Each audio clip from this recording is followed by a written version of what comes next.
अस्सलाम वालेकुम। दामन स्लीव ट्राउज़र के लिए कटवर्क डिज़ाइन आपसे शेयर करूंगी। हार्ड पेपर का पीस लिया है और डबल फोल्ड इसको कर लिया है। सेंटर से हमने जो है ना डिज़ाइन बनाना स्टार्ट करना है। तो ये मैंने पहले तो बनाया एक लीव, और लीव की आप शेप देख लें कि किस तरह की मैंने रखी। ऊपर से चून सी है, फिर थोड़ा सा उसको चौड़ाई दी है और साथ ही उसको जो है ना नीचे की तरफ मैंने टर्न कर दिया, यानी कि गुलाई दे दी है। अच्छा, इसके साथ हमने एक और इस तरह का जो है ना गोलाई वाला लीफ बनाना है और फिर एक और बनाएंगे। तो जो हमने दूसरे नंबर पर बनाना है ना, ये देखिए इस तरह करके हमने इसकी फिनिशिंग अंदर की तरफ देनी है, टर्न उसको करना है। यहाँ पर हम इसको कर लेंगे डबल डबल मार्क करना, और बिल्कुल बारीक सा हमने अंदर की तरफ जो है ना निशान जो है सिर्फ वही बनाना है। और यहाँ पर भी हमने छोटे छोटे जो है ना लीफ बना लेने हैं। और ये आप जो है ना यहाँ तक इसको लेके आ सकते हैं, लेकिन कट जो है ना वो सिर्फ हम अंदर की तरफ से ही करेंगे। वो आपने यानी कि ये जो हमारा जॉइनिंग पार्ट है ना, वहाँ से आपने कटिंग नहीं करना। सिर्फ अंदर की तरफ से कट होना चाहिए। अब इसकी कटिंग करेंगे, अंदर से भी कटिंग करेंगे, बाहर से भी कटिंग करेंगे। कटिंग करने के लिए आपने बारीक सीज़र जो होती है ना वो ले लेनी, चूंच वाली जो होती है, उससे बहुत ही आसानी से डिज़ाइन जो है ना वो कट हो जाता है। तो ये हमारा पार्ट रेडी हो चुका है। अगर इसकी मेजरमेंट में आपको दिखा दूँ तो अलग-अलग मैं आपको दिखाती हूँ, एक साथ नहीं, अलग-अलग। बड़े वाले पार्ट की जो है ये देखें 3.5 इंचज़ है। छोटे वाले की जो है तकरीबन 2.5 इंचज़ आ रही है, 2 पॉइंट ज़्यादा है। और जो ऊपर वाला हमारा पार्ट है उसकी भी जो है ना तकरीबन जो है ना 1.5 इंचज़ आ रही है। लंबाई जो इसकी है पूरी पूरी 3 इंचज़ इसकी लंबाई है। 3 इंच का हमारा डिज़ाइन बन के रेडी हुआ है। आप इतने मार्किंग करेंगे तो आपका सेम इसी तरह ही जो है ना डिज़ाइन इतनी ही साइज़ का रेडी हो जाएगा। डिज़ाइन बनाने के लिए बुकरम मैंने लिया और डबल फोल्ड इसको मैंने कर लिया है। ये डबल फोल्ड है। डबल फोल्ड जो पार्ट है हमारा उस तरफ से हम इसकी डिज़ाइनिंग करेंगे, यानी कि स्टार्टिंग करेंगे। सेंटर में हम पहले बनाएंगे।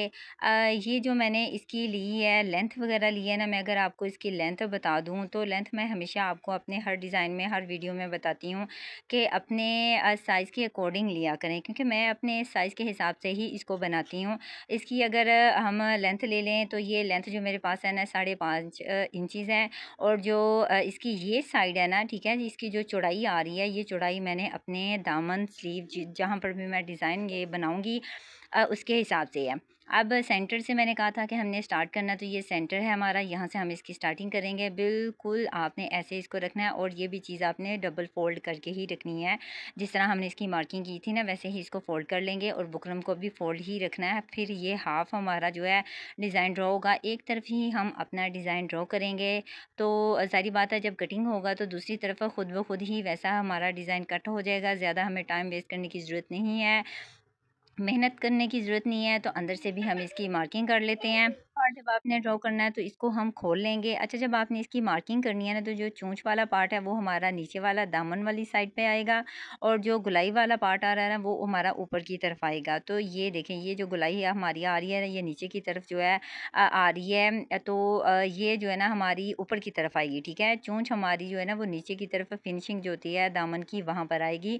तो 1.5 इंचज़ का पार्ट आपने एक तरफ छोड़ना है, और 1 इंचज़ का तकरीबन आपने ना एक तरफ छोड़ना है, और बिल्कुल जॉइन इस तरह आपने इसको अटैच करके ड्रॉ कर लेना है।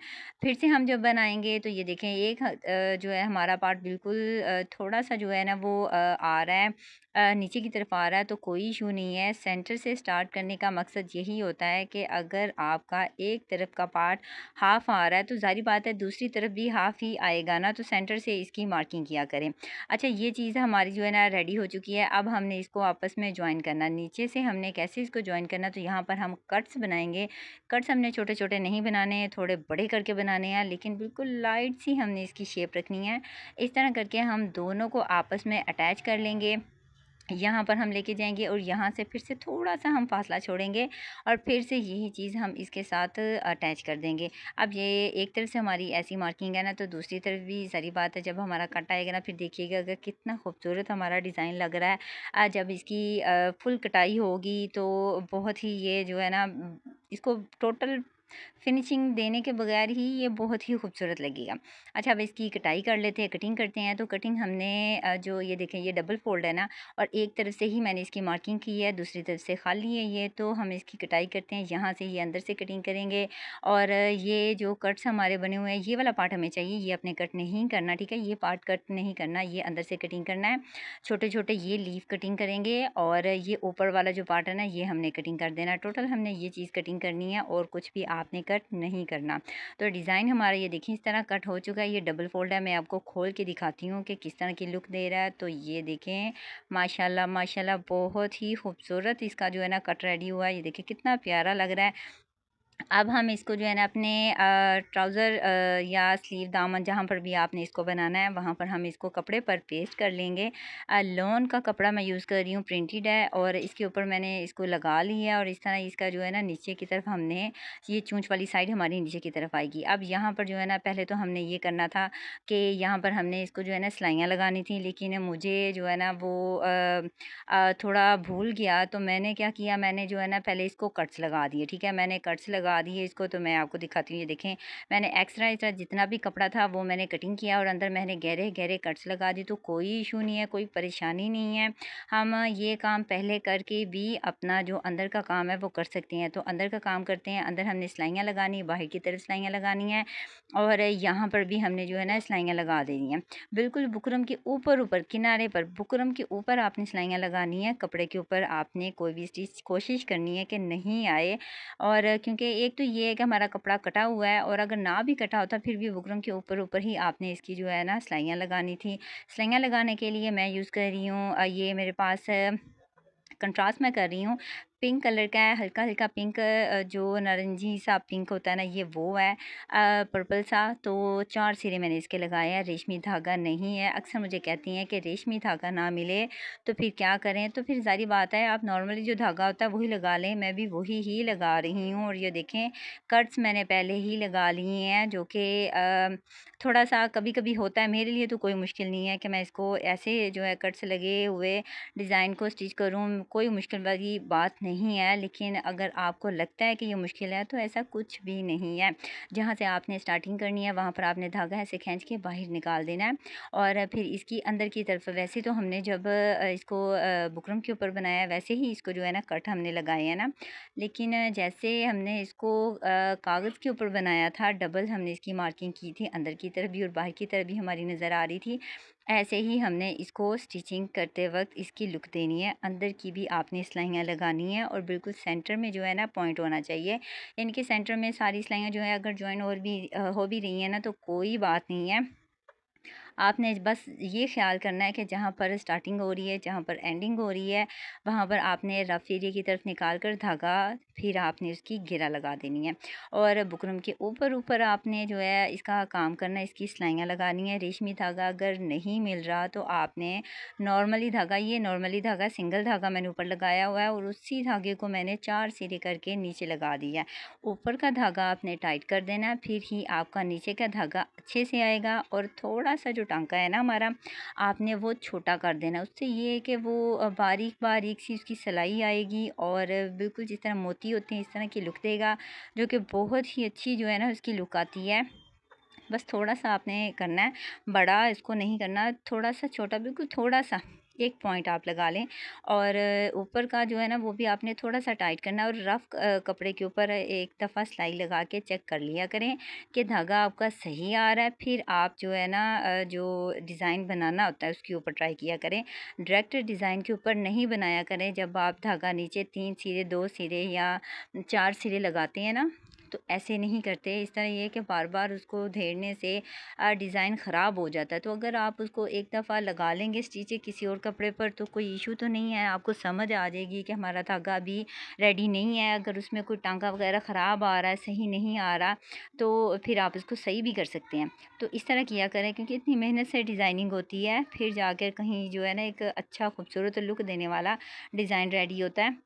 तो इस तरह करके अंदर की तरफ भी हमने इसकी सिलाइयाँ लगानी है और बाहर की तरफ भी बिल्कुल बुकरम के ऊपर ऊपर लगानी है, बुकरम से नीचे नहीं होनी चाहिए। और जिस तरह उसकी डबल हमारी शेप आई है उसी तरह आपने इसकी डबल शेप ही रखनी है। बहुत ही शुक्रिया, आप लोगों को मेरी डिज़ाइनिंग इतनी पसंद आ रही है। अक्सर मुझे कमेंट्स आते हैं कि मैम आपकी डिज़ाइनिंग बहुत ही खूबसूरत है, बहुत यूनिक है। किधर से आपको ये आइडियाज़ आते हैं। और हमें अपने ड्रेस को डिज़ाइन करने के बहुत ही खूबसूरत तरीके मिल गए हैं कि किस तरह का डिज़ाइन हम बनाएं तो हमारा ड्रेस जो है वो मज़ीद खूबसूरत लगे। तो बहुत ही शुक्रिया, थैंक यू, मेहरबानी। इतनी मेहनत से इस तरह की वीडियोस बनती हैं और आप लोगों के लिए ही ये वीडियो बनाती हूँ कि आप लोग घर बैठे अपने ड्रेस को खुद कैसे डिज़ाइन कर सकते हैं। ब्रांडेड ड्रेसेस या प्लेन ड्रेस भी अगर है तो उसको आप स्टाइलिश किस तरह बना सकते हैं। देखिए महंगा वगैरह कुछ नहीं होता, बस उसको पहनने का तरीका होता है, ठीक है। अगर आप अच्छा उसको बनाएंगे तो एक बिल्कुल नॉर्मल सा जो ड्रेस होता है ना वो भी महंगा लगेगा, और ऐसा ही है। अच्छा, यहाँ पर हमारी स्टिचिंग जो है ना वो कंप्लीट हो चुकी है। तो ये देखें इस तरह की लुक जो है ना इसकी आई है। अब हम इसको कट वर्क करेंगे, सीधी साइड हम इसकी कर लेते हैं बुकरम की। तो ये देखें जहाँ पर आपने एंडिंग करनी, स्टार्टिंग करनी, वहाँ पर गिरा लाजमी लगानी है। अब इसको कटवर्क करेंगे तो ये देखें सारे इसके अंदर कट्स लगे हुए हैं ना, तो थोड़ा थोड़ा हम ग्लू लगाएंगे और इसको कटवर्क कर लेंगे। कटवर्क जो है ना मैंने कर लिया है, तो ये एक पार्ट मैंने रहने दिया था, ये आपको दिखाने के लिए आपके सामने ही करूँगी, तो ये बाकी मेरे देख लें। अब ये वाला पार्ट जो है ना मेरा रहता अंदर से, ये मैंने कर लिया, बाहर से मैं आपके सामने ही करूँगी, तो आपने गौर से देखना है। ये ग्लू मैंने पकड़ लिया है और थोड़ी थोड़ी मैं इसको लगा रही हूँ, और बुकरम के ऊपर ही आपको सिलाइयाँ नज़र आ रही हैं ना, इस तरह आपने लगानी है। अच्छा, ये सीधी साइड पर आपने इसको पकड़ लेना है और इस तरह करके उंगलियों की मदद से आपने इसको प्रेस कर लेना है। जहाँ पर आपकी गहराई आ रही है यानी कि अंदर की तरफ कट आ रहा है, वहाँ पर आपने जो है ना उसको थोड़ा सा खींचना है। खींचना मतलब हल्का सा आपने उसको जो है ना वेव्स उसके अंदर आनी चाहिए, फिर जो है ना उसकी लुक ज़्यादा अच्छी आएगी। ये चीज़ जो है ना हमारी कॉर्नर चून सी जो अंदर की तरफ बनी हुई है, तो ये देखिए कितना प्यारा इसका लुक आया। अब यहाँ पर भी हम थोड़ी सी ग्लू लगाएंगे और इसकी चोंच जो है इसकी हम फिनिशिंग देंगे, इस तरह इसको करेंगे, और फिर यहाँ से ऐसे जैसे जैसे हमारी सिलाई लगी हुई है ना वैसे वैसे आपने इसकी टर्निंग करनी है। ये नहीं देखना कि ये जो है किधर को जा रहा है, ये ऐसे नहीं है। जिधर सिलाई हमारी जिधर भी लगी हुई है ना आपने बस सिलाई तक ही उसको टर्न करना है, अंदर की तरफ फोल्ड करना है। सिर्फ सिलाई हमारी किनारे किनारे पे नज़र आनी चाहिए और बहुत ही सफाई से ये चीज़ आपके अंदर होनी चाहिए। छोटे छोटे जितने भी रेशे हैं ना वो सारे आपने उंगलियों की मदद से इस तरह आपने बार बार उनको प्रेस करना है और अंदर की तरफ उनको आपने टर्न कर देना है। और चूंच वगैरह कुछ भी नहीं बननी चाहिए, कपड़े की बुकरम की कुछ भी नहीं। जहाँ पर अगर हल्का सा कट लगाने की ज़रूरत है कि वो अंदर की तरफ टर्निंग नहीं हो रही, वहाँ पर आपने हल्का सा कट भी लगा देना, फिर उसकी इस तरह करके फिनिशिंग देनी है। फिनिशिंग हमारी आ चुकी है। अब इसको अटैच करते हैं। तो अटैच करने के लिए मैं ले रही हूँ ऑर्गेन्जा।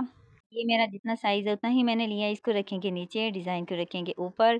पहले तो हमने इसको ना ये ऑर्गेन्जा के साथ फिक्स कर लेना। थोड़ा थोड़ा हम ग्लू लगाएंगे। ग्लू हमने ये हमारे जो नीचे की तरफ कट बने हुए हैं यहाँ पर हम लगाएंगे, और ऊपर की तरफ हम थोड़ी थोड़ी लगाएंगे कहीं कहीं, और इसको फिक्स कर लेंगे ताकि ये अपनी जगह पर फिक्स हो जाए। तो ये अपनी जगह पर फिक्स हो चुका है। अब मैं इसके ऊपर जो है ना स्टिचिंग करूँगी। यहाँ पर ये जो हमने धागा यूज़ किया है ना, नीचे सिंगल लगाएंगे और ऊपर ही सिंगल लगाएंगे।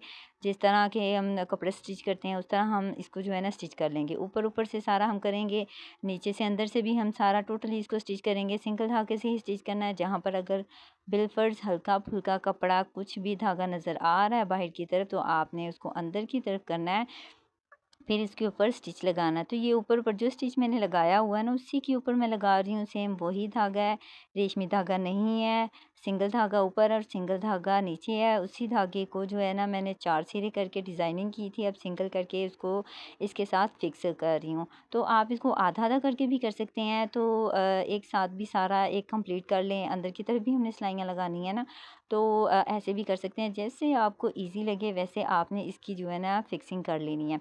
बिल्कुल सिलाई के ऊपर ऊपर आपने सिलाई लगानी है। ये इसलिए है कि एक तो हमारी ग्लू लगी हुई है, और जब हम इसको ऐसे करके इसके किनारे किनारे पर फिक्स करेंगे ना, तो सारी बात है ये बहुत बारीकी वाला कटवर्क है। छोटे छोटे इसके पार्ट हैं जो हमने अंदर की तरफ टर्न किए हैं, तो उसके ऊपर अगर सिलाई नहीं आएगी तो वो डिज़ाइन जो है ना हमारा इसके कैसे होगा। ये ना हो के वॉश करने से खुल जाए।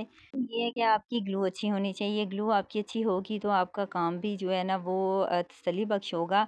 और दूसरा ये है कि जो आपकी सिलाई है ना वो अच्छी होनी चाहिए। ये जो बखी है वो आपने बड़ा नहीं करना। टांका जो होता है वो आपने नॉर्मली उतना ही रखना है जितना कि हमने स्टिच लगाते वक्त छोटा किया था ना, उतना ही आपने रखना है। और फिर इसके ऊपर ऊपर किनारे किनारे पर जो हमने सिलाई लगाई हुई है उसके ऊपर ऊपर हम स्टिच करेंगे। अंदर की तरफ भी आपने स्टिच करने हैं जैसे जैसे, और सेंटर से बिल्कुल पॉइंट से आपने इसको स्टार्ट कर लेना है। और अंदर के भी सारे आपने ऐसे ही स्टिच करने हैं। बाहर से भी जो हमने गुलाई दी हुई है वहाँ से भी हम इसको स्टिच करेंगे। बहुत ही खूबसूरत है। लेकिन ये है कि मेहनत तो हर काम में होती है, मेहनत करेंगे तो ही जो है ना मेहनत का सिला मिलता है। तो इतना खूबसूरत डिज़ाइन तभी बनेगा जब आप उसको बनाएंगे, मेहनत करेंगे। फिक्सिंग मेरी हो चुकी है। अब इसकी करते हैं कटाई। तो ये देखें, ये नीचे से आपको नज़र आ रही सिलाइयाँ, ये हमारी जो है ना सिलाइयाँ नज़र आ रही हैं। सारा मैंने इसके अंदर बाहर सिलाइयाँ लगाई हैं। अब इसकी कटिंग करते हैं। यहाँ से हमने इसको कट करना है, ठीक है। यहाँ से सोल्डिंग आयरन ले लेंगे, उसकी मदद से हम इसको कट करेंगे। अंदर से कुछ भी कट नहीं करना, यहाँ से भी कट नहीं करना, सिर्फ हमने यहाँ ऊपर से कटिंग करना है। और अगर आपके पास सोल्डिंग आयरन नहीं है तो आपने अगरबत्ती ले लेनी है, कोई कील ले लें, छुरी ले लें, अच्छे से गर्म करें इसको।